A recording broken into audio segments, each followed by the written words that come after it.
Hello, and welcome to Tales from the Pennybloods. Our latest episode, Snowbound in Song, is a musical farce inspired by an actual incident first reported in 1850 in Charles Dickinson's periodical Household Words.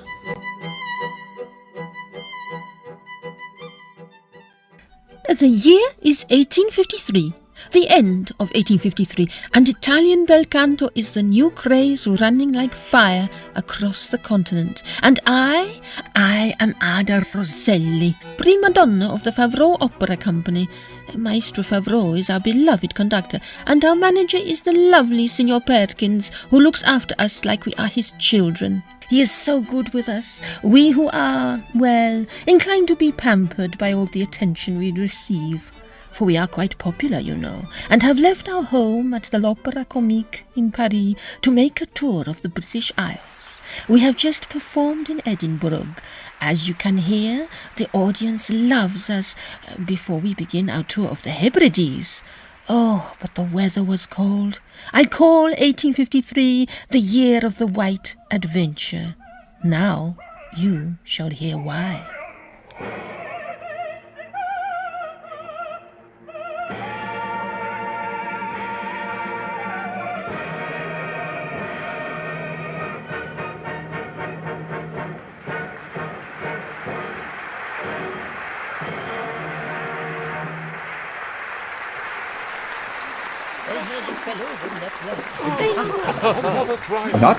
Not yet. One more call. Again, back you go. Come, bravi, come. Let us drink it all up. Oh, very well. Just one.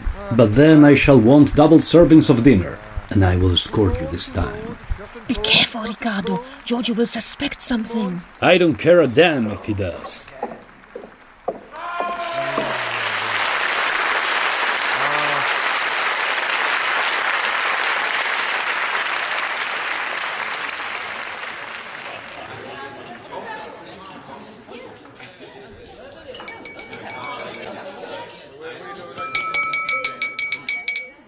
My dears, my wonderful, wonderful singers, ye executors of the vocal arts, ye birds of song, tonight has been a stupendous success, and I dare to predict a brilliant forecast of your tour, which begins tonight. We leave by the night train, and we shall have a whole carriage at our disposal for our rehearsals. Imagine a whole carriage to ourselves. We can rehearse all the way. No top seats before 10 in the morning, I pray, or the engine driver will think it's an emergency and stop the train. Can you imagine the Hebrides? What an adventure this will be. I've heard the Highlands are breathtaking.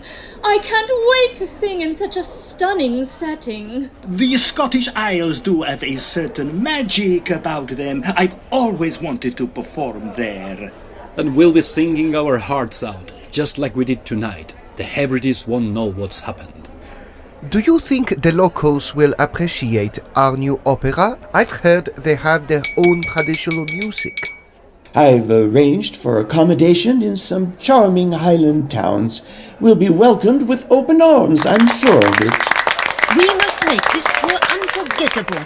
We are bringing the gift of the maestro to places that will not have heard his music. We'll positively shine on stage. I heard tale of a monster in one of the lakes. Perhaps we can give it a part in our opera. As long as it can sing in tune, we might consider it. A toast! A toast! Alla musica! To song! To love! To life and liberty! Careful now, Mr. Riccardo, or they'll take you for a revolutionary.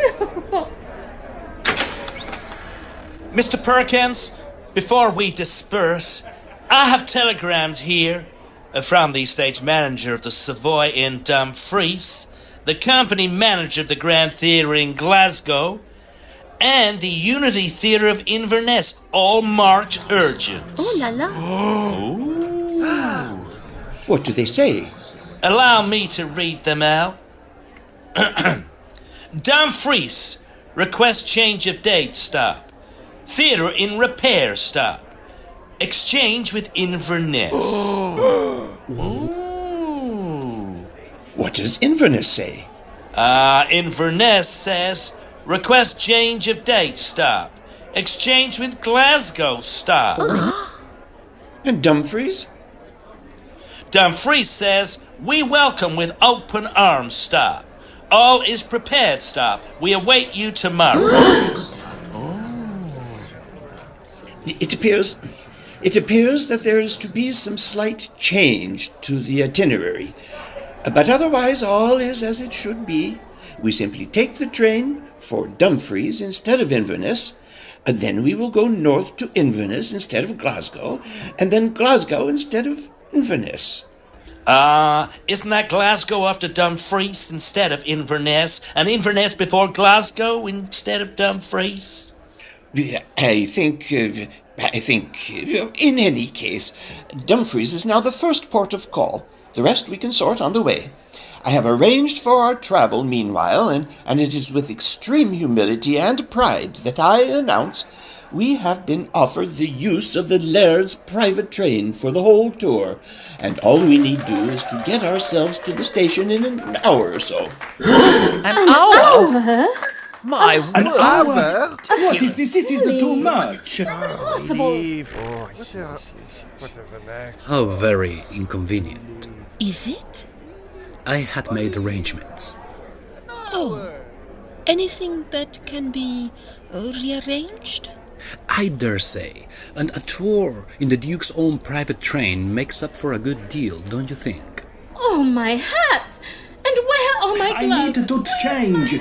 Giulio, come, help me at once. I, as the company baritone, have the thankless task of seeing the beautiful Ada Rosselli constantly sung to by the lead tenor Giorgio, the best of fellows on the whole, but inclined to fawn over Ada, which I barely support. But there was no time to lose. The Duke's train awaited us at his own railway station, which fairly bustled with activity as the opera troupe boarded the train, greeted by a flurry of farewells from devoted admirers. Ada, graciously as always, accepted their flowers and their applause, acknowledging the well-wishers with a regal nod. The atmosphere was charged with excitement. Thank you, my dear friends, for these magnificent bouquets. I look forward to performing for you on our return. Madamine Anna, would you be so good as to sign the program? It would be such an honor. But of course. Oh, has anyone a pen? There is a writing desk in your cabin, Miss Rosselli, if you will allow me to show you. Oh, how convenient. The wonders of travel. They adore her. She is divine. A spectacular performance, my dear Ada. Yet the true spectacle awaits us in the Highlands. Our voices shall unite and echo throughout the mountains. My dear Giorgio, I hope so, or the audience will have a hard time of hearing us. United in song and, I hope, in tune. What's that? I thought that note in Lunga de Lei was a little off, didn't you? I protest. Never. Maestro! Over here, Signor Giorgio. Did I or did I not sing the all of my aria in... What was that? Speak up, I can't hear you. I ask you, did I not sing the all of my aria in perfect key?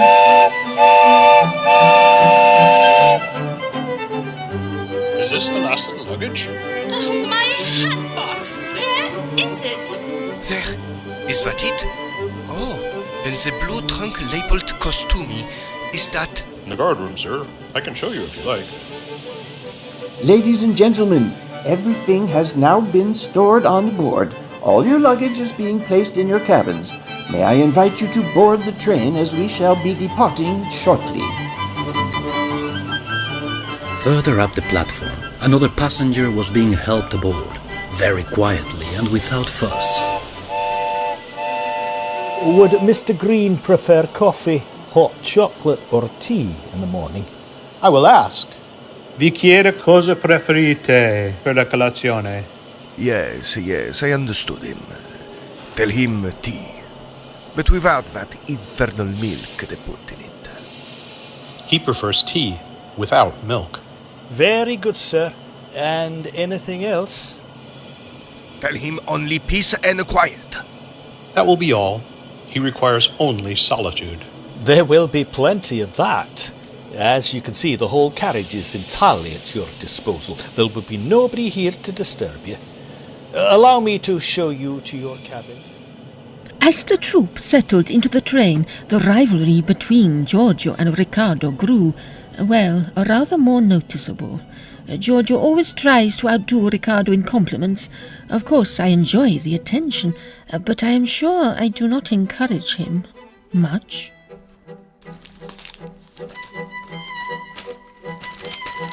More roses. Who are these from? Can you not guess by now? I give you these every time. So you do. And as we cross the moors, I shall recite you the Ode of Don Desolé to Beatrice, La Vita Nova. Must you, dear Giorgio? I fear you will wear your voice out. Never! My voice is your servant, and with it I shall conjure up the magic of the Highlands for you. Ignore him, Ada. The true magic lies in the depth of my voice. Depth? More like a bottomless pit.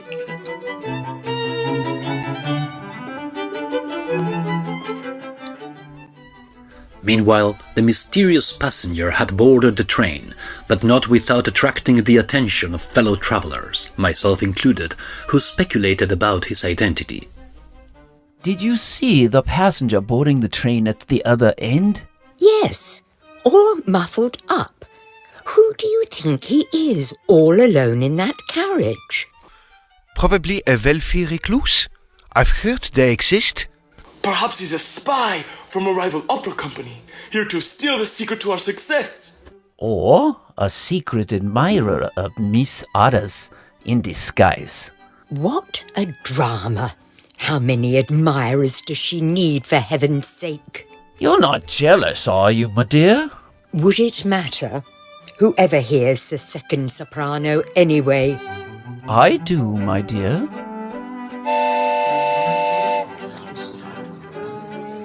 Now, everyone has found their cabins, I trust? Excelente. Now, allow me to show you our rehearsal room. If you would be so kind, Mr. Conductor, as to open this door.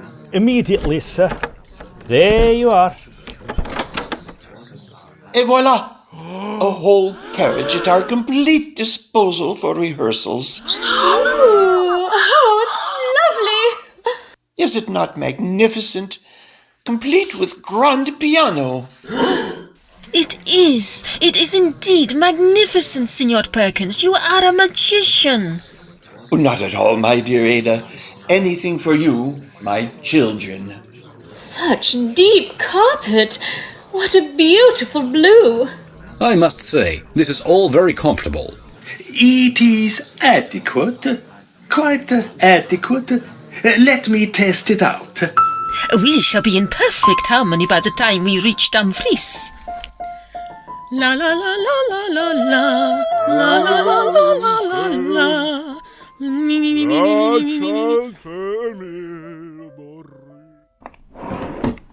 Well, how does it seem? Is everything in order? It seems so. I thank you for your service. I reminded the conductor of your instructions. He seems a simple fellow, but diligent. I have no doubt all will go well. It is all the time I need until Dumfries.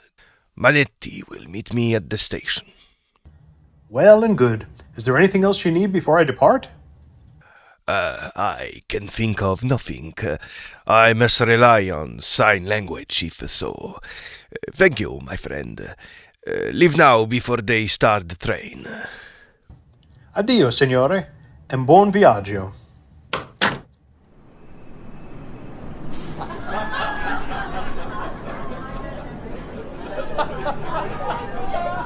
Mesdames et messieurs, signore, signori, mein Herr Johann, let us take one last farewell of our admirers who are standing on the platform yet.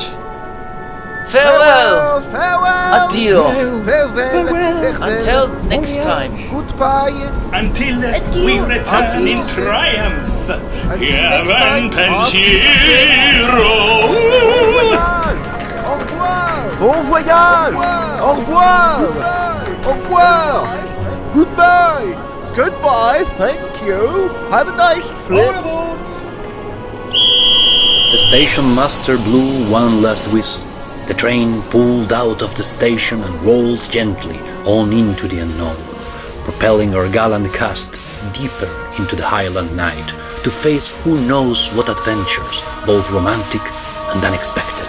Oh, how I adore to travel by train. It is so exciting.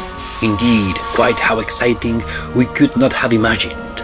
As the train vanished into the night, I saw a few snowflakes settle on the ground.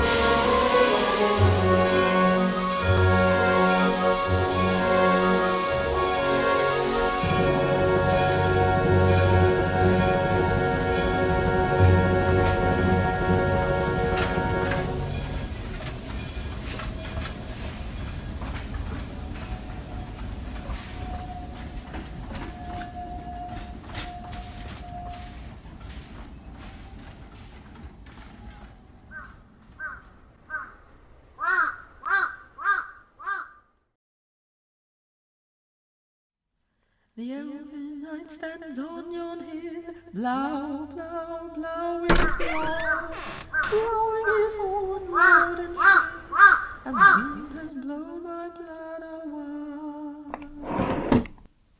If I had yon horn in my fist, blow, blow, blow, wind blow,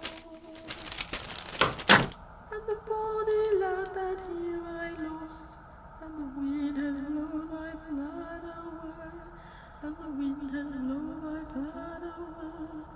Blow, blow, blow, winds blow, and the wind has blown my blood away.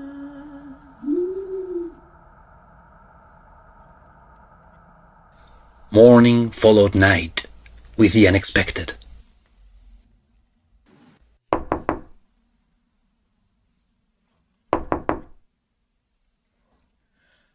Oh, is it morning already? Where are we? It's only me, ma'am, with the morning chocolate. Ah, my chocolat. Superb. Just one moment. Thank you, Dora. Over there will do. Where are we? Why, Miss Ada, there's such a to-do. Why? What happened? Why is the train not moving? Have we arrived? Well, no, miss. In a manner of speaking, the train isn't moving because... Not moving? Not arrived? Where are we? Why, nowhere, miss. As far as I can understand, the conductor tells us to carry on, but where we're to carry on to is more than I can understand. But what on earth? Where is the conductor? Conductor? Right here, Miss Rosselli. Now, don't you fret. We've hit a bit of snow on the line is all. All? All? A bit of snow? Oh, my goodness. Everything is white. Indeed it is, miss. As I was saying, Miss Rosselli, there's nothing to fret about, just a bit of snow. We'll be moving along again once it's been cleared. Might I suggest you enjoy your chocolate in peace and quiet while breakfast is prepared in the restaurant car? Conductor! Conductor! I'll be right with you, Mr. Perkins. Good morning to you, Miss Rosselli, Miss Tubb. Thank you. Well, an adventure in white. How will this turn out, I wonder? Thank you, Dora. Fetch me my day dress, if you would be so kind, and fetch me the hat box. You know, the new one with the green ribbon. Oh, certainly, miss.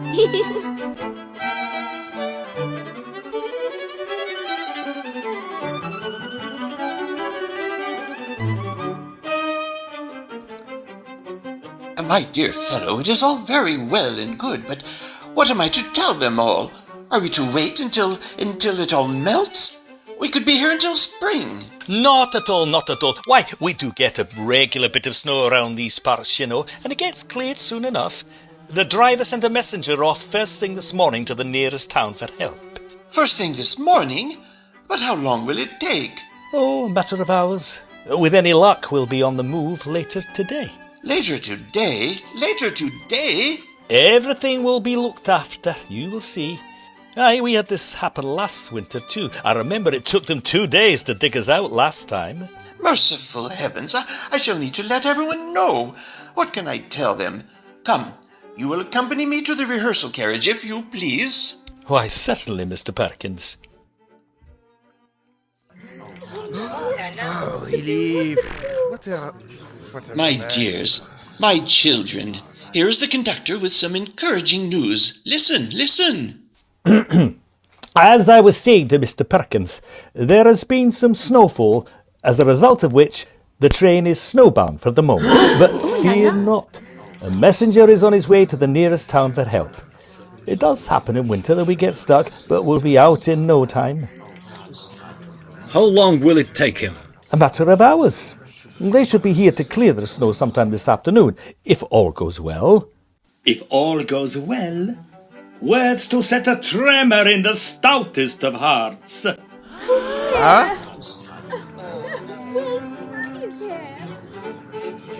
What will happen next? Will the messenger succeed in bringing help? And what of the mysterious passenger? Ah, what's that? What they are trying to do to me? Am I to have no peace? What other surprises lie in store?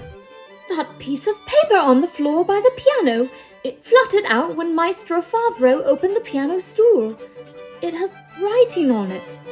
Let me see. Why, so it does.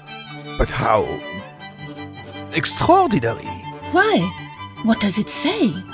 Just one word. Aspetta. Wait. Only that? Just wait? And will Ada remember to drink her chocolate before it goes cold? Ugh. Join us to find out in our next episode of Snowbound in Song.